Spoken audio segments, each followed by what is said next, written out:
In the name of God, the Beneficent, the Merciful, dear viewers, Assalamu alaikum and a very good evening to you all. You're watching Question Time on Islam live from the Ahlebait studios with your host Naveed Hussain. Our Islamic scholar Syed Musawi once again joins you live here from the Ahlebait studios to answer any questions, concerns, any comments that you may have about the religion of Islam, about life in general. Viewers, 2019 has just begun. Many of us out there would have had New Year resolutions. Let us take this opportunity and ask our Islamic scholar, what should the New Year resolution be for Muslims around the world? Sayyidina, assalamu alaikum wa rahmatullahi wa barakatuh. Wa alaikum assalam wa rahmatullahi wa barakatuh. May Allah bless you and bless all our brothers and sisters.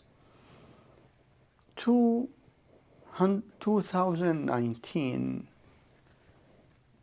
of course, it is not the Islamic year.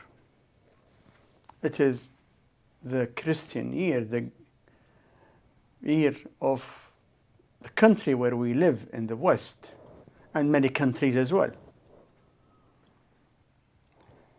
People have celebrated as usual, and the celebration is going on since hundreds of years. Before 100 years, 1919, people in London and other places in the West celebrated the new year, 1919. But all the joy and all the celebrations and all the hopes of those who were celebrating before 100 years are over. Now all of them are in the graves. None of them remained. Today we are here to celebrate, and many of us celebrated. But keep in mind that after 100 years, none of us will remain. All of us will go in the graves. What will remain? Our good deeds will remain. And we will remember then that we spend our life aiming to gain happiness. We spend hours and hours from our life to gain more material, more lust, more enjoyment, more money, more fame and name, but nothing remained at all. After 100 years from now, like those who celebrated before us in 1919, and everything went inside the grave. All their hopes, all their plannings. Of course, none of them could achieve all his tasks. There's no single human being who finishes all his tasks before death. Always death comes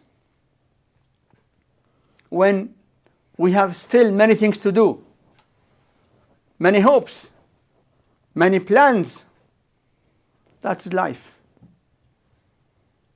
If we need to take lesson from these celebrations, I think we do need to look at all those who celebrated before us and where did they end up.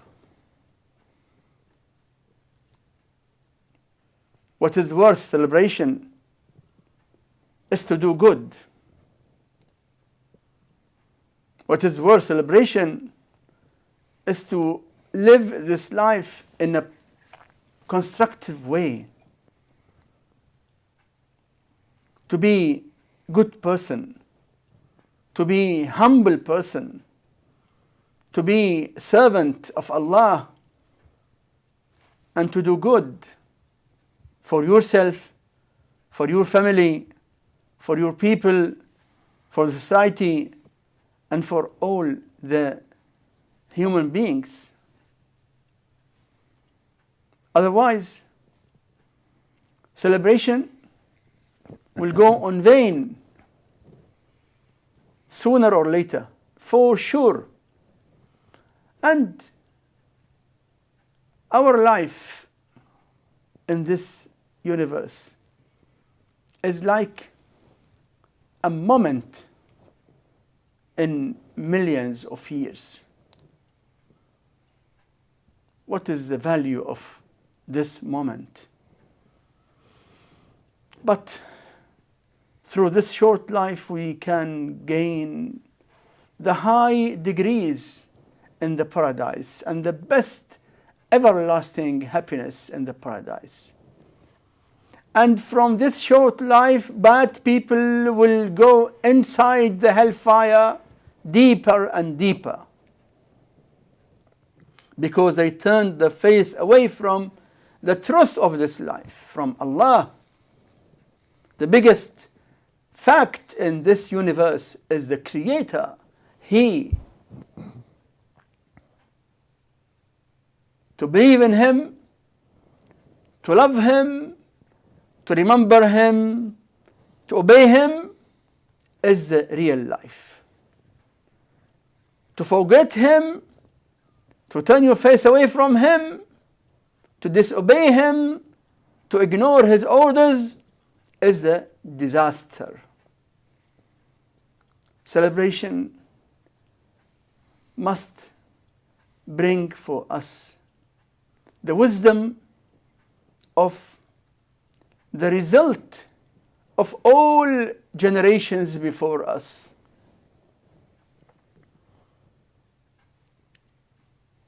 We claim that we think.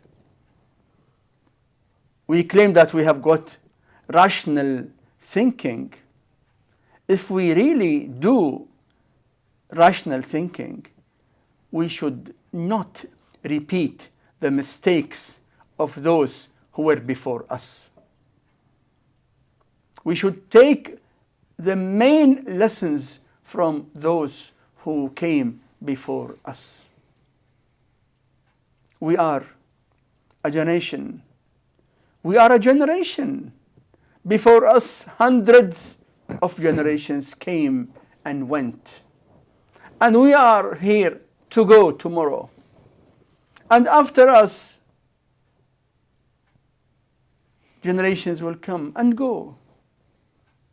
The winner is he or she who took benefit from the experience of life.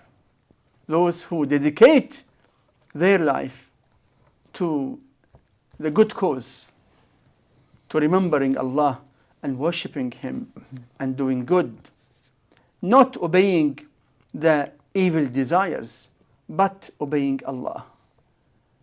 Pray to Allah to give us real aql, brains, senses, intellect, reason, to make us look at life in its reality and deal with life in the proper way of dealing with it, and utilize our time in the best way according to the aim of this life.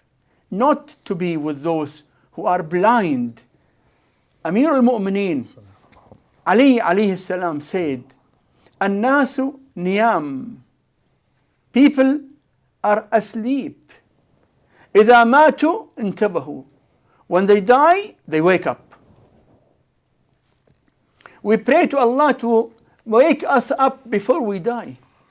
Now, want to wake up and look at life in its reality and utilize our life in the proper way, to live our life properly, to have peaceful and prosperous life and successful and pleasant forever future and hereafter. Inshallah ta'ala. Inshallah. Thank you very much indeed, Sayyidina. Indeed, a very important message that you have conveyed. Sayyidina, question, assalamu alaikum. Alaikum assalam. Many people are still confused in their khums calculations. Yes. Now, once I have taken out the khums on certain savings, then then whatever is left over is free for khums for lifetime, and I should not mix this amount with my next year earnings or expenses. Please clarify. And also on that same note, Sayyidina, if you could just tell us what is the best and most easy way to calculate khums? Because obviously it's the beginning of 2019, many people will be sorting their khums out as we speak. Khums is an obligatory responsibility on every Muslim who has got anything more than what he or she requires. Say you have income, or you have gifts, or you have got anything from any lawful source, and you spend whatever you need in the lawful expenses, then at the end of the year you have got any amount left with you. That amount, which is the amount left, means after taking all your lawful expenses, any remaining amount with you is applicable for khums. Khums is 20% of that amount. So if you have an income for that year and you have a surplus, that surplus is applicable for khums. They call it savings, they call it whatever they call it. No need. I mean, some people think saving is only if you keep it in the saving account. No. It can be at home. It can be in your pocket. It can be cash. It can be material. Any material which is unused is applicable for khums. During that 1 year, if it's unused during the 1 year period. Okay. If you didn't use it, even your cloth, a suit, which you did not use it for 1 year, khums will become applicable on it.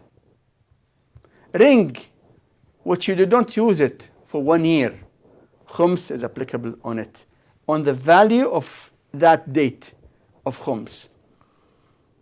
Cash, which is with you, whether in your pocket or at home or in the bank or in the post office or anywhere, unused for 1 year, khums is applicable on it. The easiest way is to calculate immediately now. In fact, you should start calculation. The calculation starts from the day you started earning. So for example, you started earning on 1st of January 2010, say for example. So from that date, 1 year after that, you should calculate how much you had surplus. And khums is 20% of that surplus. The year after that, that date, how much surplus you have. Now, if you have, for example, this year now, you have £100 surplus. You must pay the khums out of the 100 pounds, which is 20 pounds. The remaining 80 pounds is completely pure money. Pure money.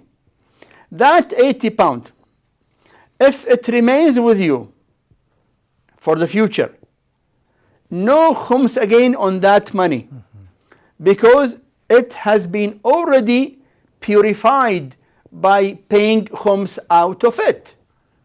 But if you spend it and you earn new money, Then it'll be that new money which is with you is applicable for khums if it is more than your requirement. Any amount out of which khums was given, then that remaining amount remains away from the khums calculation, because as you say in Arabic, al-mukhammas la yukhammas. Any wealth, any money out of which khums was already given, the remaining is pure, completely halal, pak, tahir, and no khums again on that same amount. So it's understandable and I suppose easier to calculate on money, for example, in accounts. But you also mentioned things that we own at home. Arguments say clothes, and because nowadays a lot of people will have so many clothes or garments and what have you. If a person feels, I know khums is wajib, but if a person feels that they will not be able to calculate accurately through what they own in terms of what they wear, is it better to, before the khums date comes, to give those clothes or extra stuff that you may have or may not have worn during the whole 12 months, to give it away in charity, so that when it comes down to khums date, you don't have too much to work with? That is that good. makes it easier just because... That is good. I mean, if you want to donate what garments, clothes, which you did not use during the whole year, good. I don't say it is compulsory. But the compulsory, if it remains under your ownership, Then, then it is compulsory to pay its khums, the 20% of the current value of it, not the original value. Say you bought the cloth for say 10 pounds, but now the value of it is just 5 pounds. So you look at the current value. Or if you bought it, say for example from Pakistan, from India, and it costed you say 2 pounds, but the cost of it here in UK is 10 pounds. So you don't look at the purchase price, look at the current price of it. Okay. Thank you very much indeed, Syed. Syed, a question that will probably require a lot of time, and one of the very important questions is, especially in this day and age, how do we bridge relations within the wider community in terms of integration? To what extent should the Muslim community be integrating within the wider community, especially with what we find on the media about against Muslims? What should we be doing in the modern world, in especially the Western countries that we reside in? Good question. The Muslim, following the teachings of Islam, not only a Muslim by name, because there are many Muslims who are only by name, not practicing Islam properly. We try our best to be practicing Muslims, practicing the teachings of Quran, the Prophet and Ahlul Bayt, peace be upon the Prophet and Ahlul Bayt. Muslims are required to live peacefully with all other communities. Be nice to them. Be just when you deal with them. Allah says in the Quran, لا ينهاكم الله عن الذين لم يقاتلوكم في الدين ولم يخرجوكم من دياركم أن تبروهم وتقسطوا إليهم. Those non-Muslims who did not fight against you because of your religion and who did not expel you away from your hometown, from your own houses. Allah does not prevent you from doing good to them, being nice to them, and deal with them with justice and fairness. So we as Muslims are required to live with every community nicely. Best coexistence. We should be the best neighbors to our neighbors, no matter what is the faith of the neighbor. Neighbor can be Muslim, can be non-Muslim, can be from people of book, from people of no book, any human being. Our society. So that is the principle. Coming to the question of integration, we need to agree on the definition of integration. What is the meaning of integration? What integration we are after? Because people have different definitions, they define it in different ways. Does integration mean to be good citizen? Yes, we are for that. Does integration mean that you have to change your way of life and behave like other communities? No, we are not for that. We don't believe in the so-called integration which wants us to undermine our faith, our religion, to please others. No.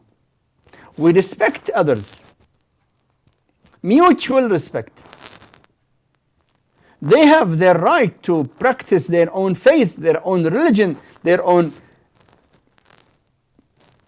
habits, culture, whatever you want to call it. And we have got our full right to practice our religion, our faith, our way of life. No one can come and tell Muslims to leave aside any part of our religion under the title or the flag or the slogan of integration. So, we should be careful from the misuse of the term. We should not accept blindly any meaning which we don't agree with. So, living in the West, being Muslims, we have our right to implement our religion, to follow our religious teachings, which teach us to be very good citizen, very good neighbor, very good person as a human being,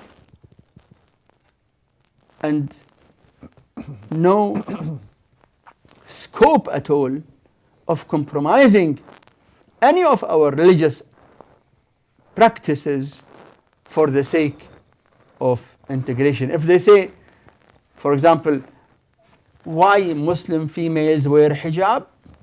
Let them wear like other females in the society for the sake of integration. We say, sorry, no, that is part of our religion. Part of our religion. If you tell me that don't wear your folklore, say Arabs, for example, they wear their Arab dress. Senegalese from Senegals, they wear their Senegal dress. Malis from Mali in West Africa wear their, they tell us, you are Britisher, you are citizen, when you come to a public meeting, if you wear the usual dress, it might be good. We don't object on that. Because Islam does not confine us to any specific dress. Our females must wear hijab. Real hijab. In any way, hijab has got many ways.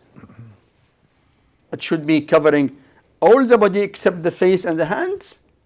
It should not be tight. It should not be transparent. So, the matter of integration is accepted to all Muslims according to the real integration. It is not only Muslims. In this society, there are thousands and thousands of Jewish people who are living here with their fathers and forefathers since hundreds of years, but they did not give up their identity. They did not give up their religious practices. That's their right. And no one can claim them that they are not integrating. No, they are integrating according to them. As the society respect them with their religious practices, which are different from the Christian practice. We have full right to practice our religion, Islam, but we live in the society as very good citizens, very good neighbors, very good students, very good teachers, very good individuals wherever we live. That is the real meaning of integration which we believe in. Thank you very much indeed, Sayyidina, for that detailed answer. Sayyidina, Assalamu alaikum. Alaikum Regarding mixed weddings. Mixed weddings or receptions. First question, are they permissible to attend? Now also, what if a mixed wedding is held in a shrine of one of the imams? Is this allowed? If you can elaborate. Mixed gatherings. It can be wedding, it can be for any reason. Mixed gatherings between men and women, if it is with perfect hijab, it is not haram. As you know, when you go for Hajj in the Masjid al-Haram, men and women are in the masjid. And there is no separation. Because all women are with hijab. But if the mixed gathering between men and women without hijab, yes, it is haram then.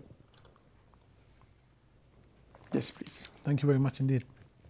Sayyidina, a problem that many people are facing today is the lack of willpower and how people can stay focused in life.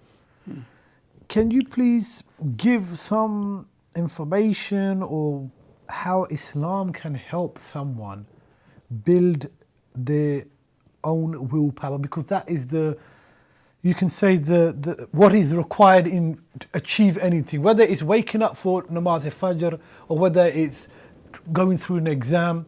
Willpower is the foundation. So saying that, please, if you could shed light on this, and how can a person stay focused in life while there are hundreds and thousands of distractions around him? Okay. Willpower is very important for every human being to achieve the important aims of life. I don't need to prove to people the importance of having strong willpower. But people have got different degrees of willpower. More strong you become, your willpower will be up and up. Willpower will not be strong just by wishing that we wish to have strong willpower. No. It needs practice, training. Like the physical power. People who carry very heavy weights, some of them can carry 50 kilograms, and some of them can carry 100, and some of them can carry 120, 150, more and more. It comes through training. We must train ourselves. What are the ways to train ourselves to have strong willpower? Number one is to train ourselves to do things which are against our desires. You are in front of two options. One option is according to what you desire. Another option is against your desire. Both of them are good. Then go for the one which is against your desire. That will give you practice. That will make your willpower stronger. Fasting is an example. When you fast, you leave eating and drinking and other things. That makes your willpower stronger. Doing things which are against your desire. For example, now in the winter, performing wuzu with cold water. Cold water. Some people prefer to perform wudu with warm water. But some people, they want to perform wudu with cold water just to train themselves and do things which are little bit hard, but it gives them a lot of benefits. So, any practice which goes against your desires, if you do it for the sake of Allah, that will make your willpower stronger. Time of namaz al-shab, night prayer. You get up, perform wudu, pray your night prayer. That makes your willpower stronger. You like very much your money, and you look after it and keep it, but time has come for paying khums. Pay. Against your wish, pay it. That will give you great benefits. Of course, reward, fulfilling your duties, also making your willpower stronger. Any act which goes against your desires and itself is a good act, makes your willpower stronger. Thank you very much indeed, Syed. And say that any dua or amal for staying focused in life, So you're not distracted and you try to focus on something and stick to it rather than leaving it halfway and not completing something, Sayyidina. ربنا لا تزغ قلوبنا بعد إذ هديتنا. Yes, please. Thank you very much indeed, Sayyidina. So the question, a brother who saw a dream committing committing a sinful act, and after that dream, the brother has felt very sad after seeing that dream. Is that a sin on him, and what should he do? So that before we answer this question, we have a caller with us. Yes, if we please. can take the caller. Okay. Assalamu alaikum and welcome to Question Time on Islam. वालेकुम सलाम। मौलाना साहब को भी मेरी तरफ से सलाम हो। वालेकुम अस्सलाम व रहमतुल्लाहि व बरकातुहू। दो क्वेश्चन था मौलाना साहब। एक I तो cannot hear properly. के बारे में था कि एक बंदा है, वो छोटे भाई के अपने शुरू से अभी तक जितना हो सका 40 साल से वो उनको पैसे से और जिस तरह से भी सपोर्ट कर सकता था कर रहा है, लेकिन अब उसका बेटा जो है माशाल्लाह जवान हो गया है और कहने के लिए पढ़ाई कर रहा है, लेकिन पढ़ता उड़ता नहीं है, वो इधर उधर वक्त खराब कर रहा है। लेकिन बेबी और बेटा जो है वो बड़े भाई से बदतमीजी ही नहीं करते, बल्कि उनकी फैमिली को झूठा सच्चा इल्जाम लगा रहे हैं और उनके बच्चों को नन मुस्लिम की शादी का इल्जाम लगाया है। बहुत ही बदतमीजी किया। तो अब जाहिर है कि दिल तो खराब हुआ है बड़े भाई का, तो वो ये पूछना चाह रहे हैं कि ऐसी हालत में क्या हम उनको फिर भी सपोर्ट करें या बंद कर दें, इसलिए कि वो काम नहीं करते हैं। और दूसरा सवाल ये है कि इंडिया में सहमे इमाम की जो 50% रकम है वो किस वकील को दें हमको नहीं मालूम है। तो ये दूसरा क्वेश्चन आप फिर please if you can repeat. सहमे इमाम की जो 50% की इजाजत किसी अदारे को है तो उसको दे दिया किसी इमाम बाड़ा मस्जिद, और आधी जो 50% की रकम है जो कि मर्जा तक पहुंचनी चाहिए, उसका वकील कौन है, उसका कोई एड्रेस है, कोई फोन नंबर है, तो मैं फिर हदायत इस पर फिर से दोबारा भी फोन करके ले सकती हूँ। अच्छा, अगर ऑनलाइन नहीं सिस्टर, इंडिया में आप इंडिया की बात कर रहे हैं? जी इंडिया। अच्छा, ठीक है। यहाँ तो हमको मालूम है कि मौलाना साहब को हम भेजते हैं। ठीक है। Thank you very much, sister, for your questions. Thank you. लेकिन पहले वाले क्वेश्चन का जरूर जवाब दीजिएगा। Yeah, no problem. Thank you, sister. Indeed, thank you for your question.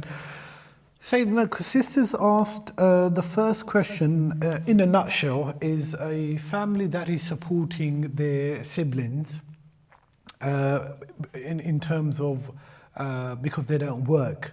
So what's happened is because of brothers who is supporting his brother, their children have, there's accusations that have come along in terms of marrying non-Muslims and disrespecting their family that is supporting their brother. So it's a brother's family that is supporting a family. Question is, should the family continue supporting their brother even though their children have reached a situation where they are being very rude, false accusations, bohtan, etc. Question for the first part is, should hopefully I've understood what the sister said, should they continue supporting even though there's so much friction going on? Yes, they have to continue supporting their brother even if the children of the brother are behaving bad behavior, even if the brother himself is behaving badly. Just imagine if the brother who is being helped by you, he himself is putting accusation and allegations on you, still you have to continue doing good to him. That is the teaching of Islam. صل من قطعك وأحسن إلى من أساء إليك. Be connected with even with those who disconnect with you, and do good even with those who do bad with you. So continue and don't stop for any reason, no matter how bad he or his children are dealing with you. Thank you very much. Second part of the question is regarding the Sahm Saadat, the 50% in India of the Wakil. As the sister said, they don't have the address or they don't know the individual where that needs to go to. If some information can be provided either after the show where that 50% can be said. This is in India. Okay. Sahm Saadat can be given directly to the needy Sadat. That will be your responsibility. Means if the person whom you gave Sahm Saadat turned to be or known in the future to be not deserving or not real Syed or not pious, then you have to pay it again to the deserving person, deserving Syed. But if you are sure, you can pay Sahm Saadat to the needy Sadat. If you want to give it to the Marja of Taqleed or his Wakil deputy, that might be better because they know really who are the real deserving Sadat. Sorry. If you need the details, you can send an email to the program and we'll inshallah respond to you directly. I think the main part, if I'm correct in what the sister said, was the actual address of the Wakil, not the actual Sahm Saadat. So the 50% that needs to go to the Wakil in India. So that's the information. We will inshallah provide that. Inshallah. Inshallah. Thank you very much for your question, Sister Sayyidina. So back to the question about the brother who saw a dream committing a sin. Okay, he saw a dream. And he's very sad because of that dream. And the question is that a sin on him? A person saw a dream in which he was in the dream committing a sinful act. Don't worry. Of course, it is not a good sign. It is not a good sign. To commit a sinful act during the dream means you were thinking in any way, sometime, about a sinful act.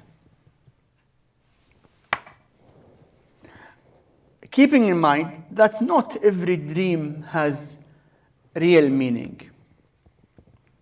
Sometimes the dream comes in the wrong time.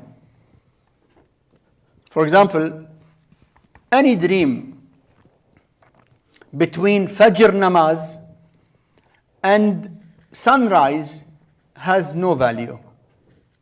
No value. Any dream between Asr and Maghrib has no value. Dreams which come during the proper time of sleeping. So you saw a dream that you were committing a sinful act. There is no sin on you. But I advise you to do the following. Number one, to seek from Allah to avoid you the harm of what you have seen.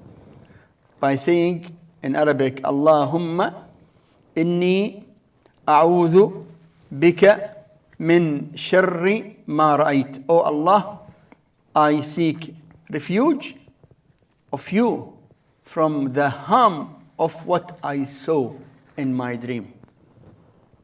Number two, I advise you to repeat Astaghfirullah, Astaghfirullah, Astaghfirullah, which we call it Istighfar. Repeat Astaghfirullah. Because bad dream in this way, a bad that you are committing a sinful act, comes as a result of bad thinking. So keep on Istighfar to protect yourself from the harm of that bad dream. Yes. Thank you very much. So, are we allowed to eat food from a Hindu chef even if they touch the food? Even if they touch. The food, yeah. Are we allowed to eat food cooked by non-Muslim who is not from Ahlul Kitab? You know, we have got Ahlul Kitab, Christians and Jews. They have special rules. But non-Muslims who are not Christians nor Jews, are we allowed to eat food cooked by them if they touch the food with wet hands? The answer, the food becomes najis. If the food is being touched with wet hands, if the cook wears gloves, then gloves, no problem.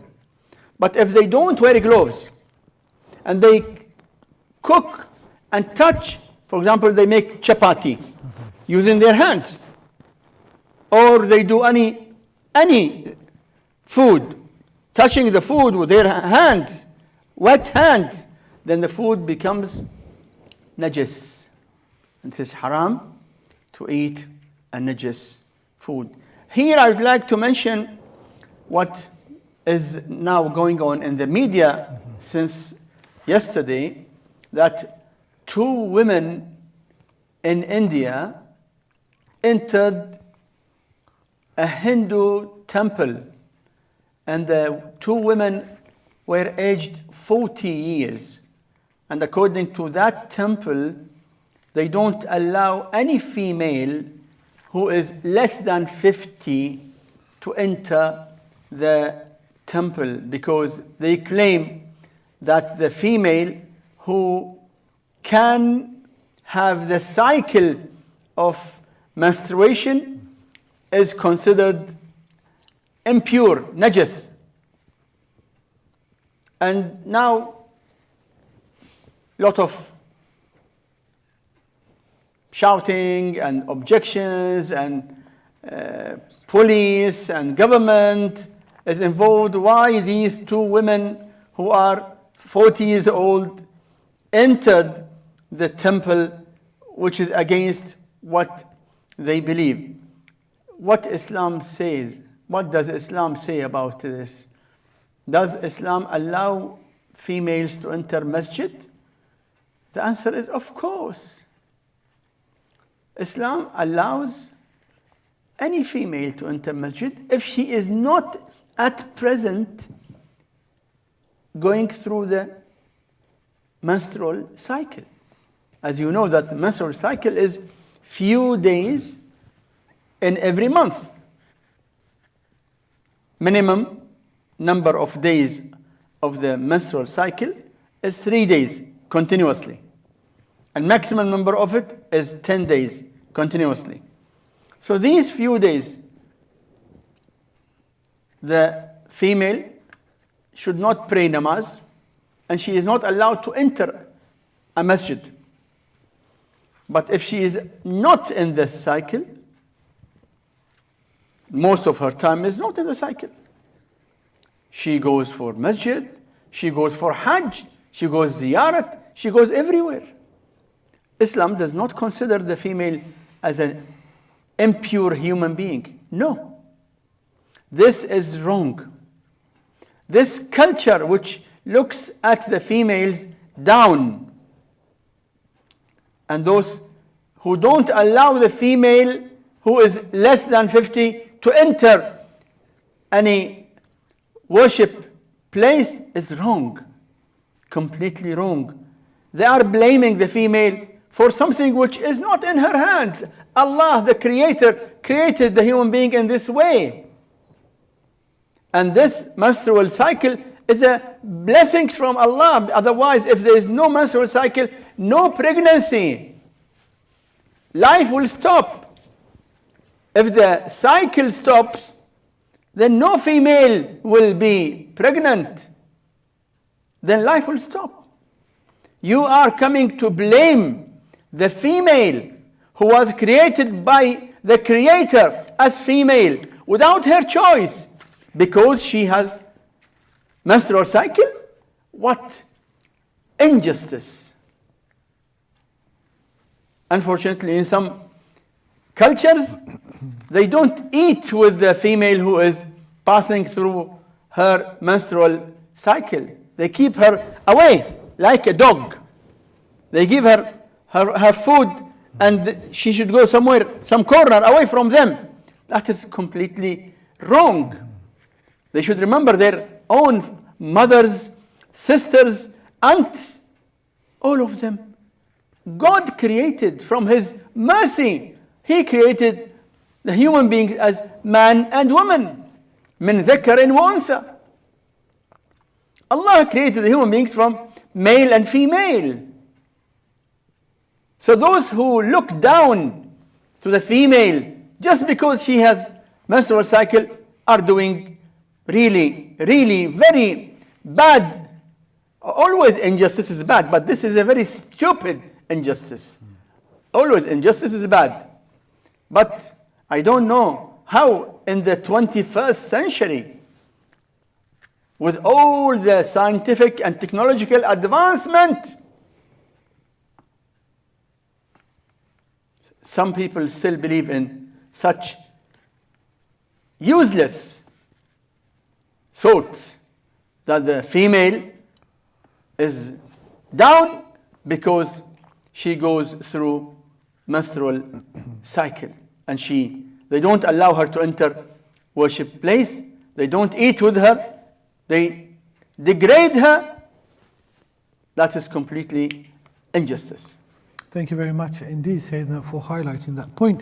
Sayyidina, it's for a sister, she's asking that it's been 1.5 years since she's stopped using nail varnish or nail polish.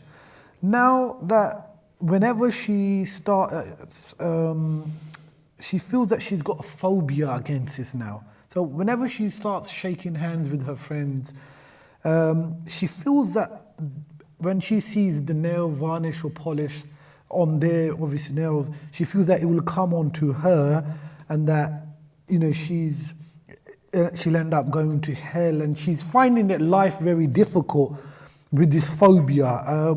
She's asking, what should she do? This condition is an example of abnormality in thinking. Some people have got abnormality in the matter of pak or najis. They keep on washing their hands repeatedly. This sister has got a phobia from the nail varnish. And she thinks that if she touches any female who is wearing the nail varnish, that material will come to her, and then her wuzu will be invalid. That is completely wrong. Completely wrong. Who said that the nail varnish will invalidate your wuzu? No. The nail varnish, if and only if it forms a layer on your nail or any part of your body, then your wuzu will be invalid. You need to remove it first and keep your nail, your body clear, then water can reach it, then you perform wudu. But when you shake hands with another female who has got nail varnish on her nails, that does not mean that your wuzu will be invalid. That is completely illogical thinking. And this whispering of shaitan. Everyone who suffers from such type of phobia, in wuzu, in namaz, some of them then pray namaz, they keep on repeating, thinking that they have recited wrongly. This doubt is from shaitan. Once people mentioned to Imam Ja'far Sadiq alayhi salam about a person who has got this doubt. He keeps on repeating wuzu and doubting the tahara. Imam alayhi salam told them to ask him. Ask him, these thoughts which come to you, are they from Allah or from shaitan? He will say it is from shaitan. Then if it is from shaitan, you should stop it. Don't care for these doubts. These doubts are initiated by shaitan, who aims to keep you away from Allah. Shaitan wants to disturb your heart and spirituality. So be careful. This sister, I tell her, don't doubt what you are writing. Don't worry about those who are wearing nail varnish. Yes, even if you wear, remove it before wudu, and your wudu is valid. But if you are not wearing any nail varnish, but only shaking hands or mixing with females who have nail varnish on their nails, that does not mean at all that your wudu will be invalid, at all. Even if any small amount comes from their nail on your nail, that does not harm wudu. Only the layer, a layer means a layer, not very small amount. A layer which stops water from reaching, that harms wudu. Be away from the whispering of shaitan. Repeat astaghfirullah, astaghfirullah, astaghfirullah. To drive shaitan away from your life, keep on repeating La ilaha illallah, La ilaha illallah, La ilaha illallah, with astaghfirullah and with Allahumma salli ala Muhammadin wa ali Muhammad. Thank you very much indeed. Saying that the concept of wahdatul wujud, is it compatible with the Quran and Hadith? The concept of wahdat al-wujud, is it compatible with Quran and Hadith? I would like to explain to my respected viewers what is the meaning of wahdat al-wujud. Wahdat al-wujud is a term meaning the oneness of the whole existence. Means all the existence is one. All the existence means the creator and the created both are one. This claim is wrong. Completely wrong. In Quran, Allah says about Allah, لَيْسَ كَمِثْلِهِ شَيْءٍ. Nothing is like Allah. So no question that the created, the creatures are like the creator. In Hadith, Amir al-Mu'mineen alayhi salam in Dua al-Sabah said, وَتَنَزَّهَ عَمْ مُجَانَسَةِ مَخْلُوقَاتِهِ. O Allah, you are glorious from being similar to your creatures. So the claim of wahdat al-wujud is wrong. Yes, there are some people who think in this way, but that is their own way of thinking. Quran and Ahlebait are completely against this claim of wahdat al-wujud in this way, that everything, the creator and the creatures are same. That is not right at all. Some people might come and give their own explanation. Means they give different meaning. They give different meaning. Everyone is responsible about his own thinking.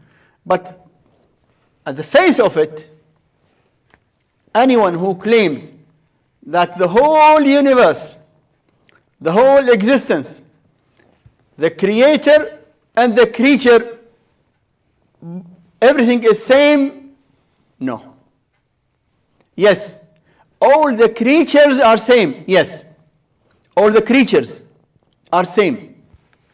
Same atom, same system, same rounding, from the smallest atom to the biggest galaxy, same, yes.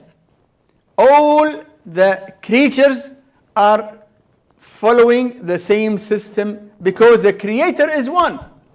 But we can never mix the creatures with the creator, because the creator is the creator and nothing at all is like the creator.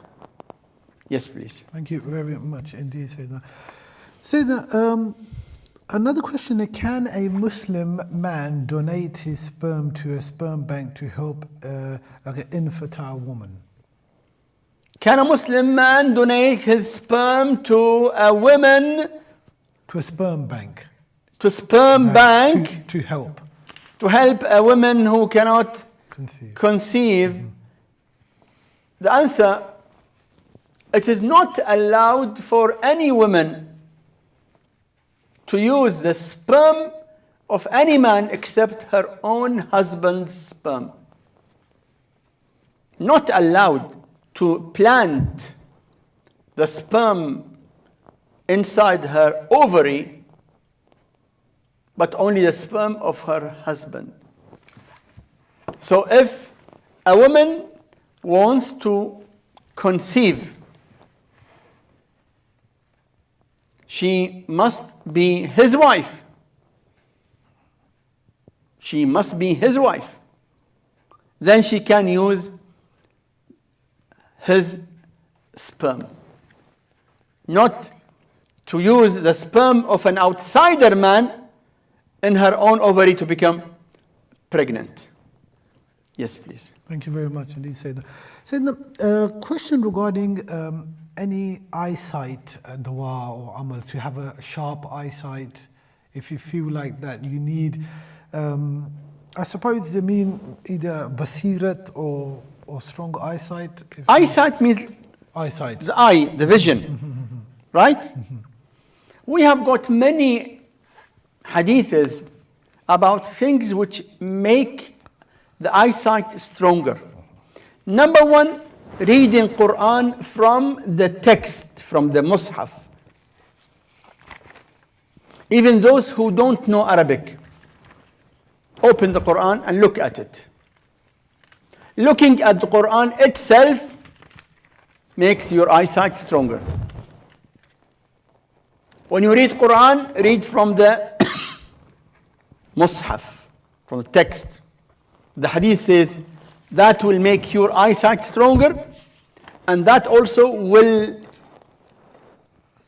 grant forgiveness for your parents. Means your parents will get forgiveness, and your eyesight will be stronger. Also, something very useful for eyesight is to do long sajda, long sujood, as much as you can. That helps the eyesight a lot. Also, it is useful after salah to put both of your hands on your eyes and recite Ayatul Kursi. Ayatul Kursi, Allahu la ilaha illa huwa al-hayyul qayyum, la ta'khudhuhu sinatun wa la nawm. That helps a lot in making your eyesight stronger. There are also many types of vegetables which are mentioned in the narrations for strengthening the eyesight, like carrot and other vegetables and fruits. No doubt, apples always are useful. The hadith narration from Imam Ja'far al-Sadiq alayhi salam about apples, if people know what benefits in the apples, they would have left all medications and taken only apples. So many things are mentioned in the narrations about making the eyesight stronger. Thank you very much indeed, Syed. Now we have run out of time. If you'd like to finish off with a few words of wisdom for the last minute. The gate of wisdom, which everyone from us requires, is pondering. We started that those who celebrate the new year, they should think about those who celebrated the new year before 100 years. Where are they now? Now we are celebrating, of course, I don't say we means no, for me, my year is the Islamic year. But a lot of people, they celebrate the 2019. Let them think about the future after 100 years, where all of us will be. So the gate for wisdom is pondering, thinking, reflecting. More we reflect, more we are near and close to the reality of life and universe. That will make us better human beings and make us see things as things are, with remembering Allah always and trying to live and enjoy the love of Allah and thinking always about life, past, future, and what we want to build in our future.